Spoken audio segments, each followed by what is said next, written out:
اول واحد اعرف بجد؟ اه والله.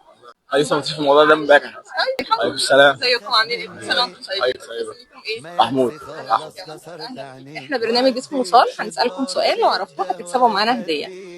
في صحابي الرسول عليه الصلاه والسلام قال عنه اعلم امتي بالحلال والحرام. ايه؟ مش عايز افتي. صحابي قريب من النبي يعني. صحابي من الصحابه كان الرسول بيقول عنه اعلم امتي بالحلال والحرام. ماشي. على العموم احنا هنسيب المتابعين يجاوبوا على سؤال الحلقه النهارده، وانتوا برضو كسبتوا معانا. سؤال تاني.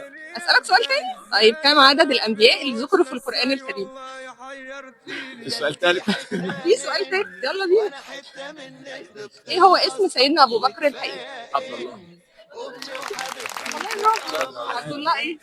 عبد الله. النور ابن ايه؟ مش عارف. أما لا ابن عارف. ما دام عرفت كنت لسه سامعها بس امبارح. عبد الله بن نوفل. ابن ايه؟ ابن هو ايه؟ طب اسمه ايه كان؟ والله ما فاكر. والله إيه فاكرة؟ والله مش فاكرة. عبد الله. اول واحد اعرف بجد؟ اه والله. اول واحد اعرف اصلا ان سيدنا ابو بكر ليه اسم غير اسمه. لسه مكتشف الموضوع ده امبارح. طيب الحمد لله، يعني هو نستفيد معلومات المهم. ايوه سمعت. كنت تقول لها اللي جبت لي فين 12 واحد. هو اسمه عبد الله بن ابي قحافه. صح؟ صح. على العموم احنا الخسران معانا كسبان، انتوا كسبتوا معلومه جديده وهتكسبوا معانا هديه صغيره برضو من وصل. كل سنه وانتم طيبين.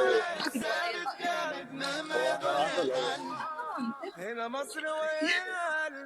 هنا روحي بترجع، هنا انا واقف ثابت جنبي. انا عايزه اديك هديه بجد عشان انا مبسوطه بيك.